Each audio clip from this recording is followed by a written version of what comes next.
I know my friend Dr. Cavazos is going to laugh because I'm going to have to do this to get the mic down. I knew he was going to say something, so I'm going to beat him to the punch. One of the things that I told Jonathan before I gave tonight's speech was make sure that the podium's not taller than the speaker. Thank you, Jonathan, for doing that.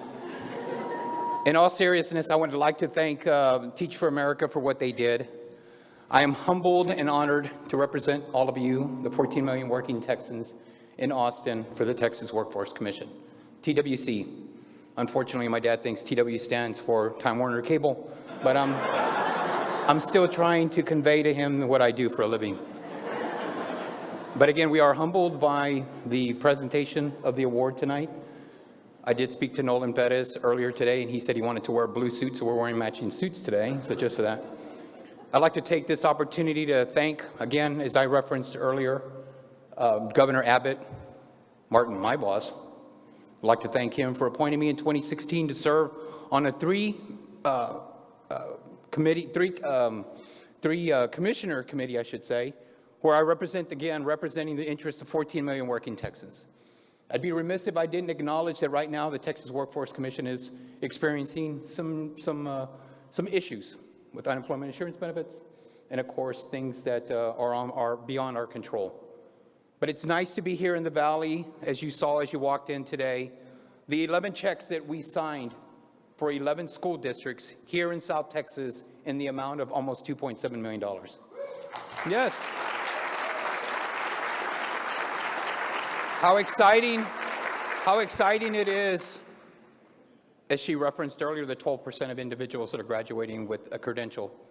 Well, let me tell you, I'm here to challenge you and tell you that we're going to be putting more people and graduating them with an industry-recognized credential. Today we had the ability, and we had the honor of visiting with the folks from SpaceX, where we were talking to them about some of the great things the folks here in the Valley are doing. And it's an honor, as I travel this great state of ours, to share with everyone all the great things that are happening here in South Texas, from health care to what we do for our young individuals, our young kids, child care, and what we do to facilitate the needs of our employers, and making sure that every job seeker has a job. And again, I like to focus on careers and not jobs, like many of us. So thank you for that. Many of you are taking folks, young individuals, out of poverty. Think about what you're doing. Many of you are touching the lives, like Chris Coxon and the school districts, grant writers, like what we see at South Texas College, TSTC, and our good folks at Texas Southmost and Valley Grande Institute. The lives of many individuals that they are touching that they will never get to meet, and many of you play a role in that. When you get an opportunity, please thank your elected officials.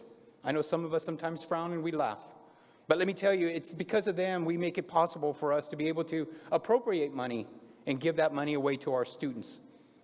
I'd be remiss if I didn't acknowledge some of the great folks that are with me today. My Chief of Staff, Jeanette De La Cruz, who's really considered the commissioner. Then we have our new Office of Employer Initiatives Director, Mary York, that's joining us today. And of course, Sonia Valdez, who's put some programs together beyond our dreams, like what we saw at DHR. Thank you for that, Sonia. And Frank Almaraz, who's joining us today, and his wife. And Cisco and Whitney, who represent the agency. I couldn't bring all 42,000 people that we have working for us, but on behalf of everyone that works at Texas Workforce Commission, we are honored and humbled by the award bestowed to us. So thank you very much.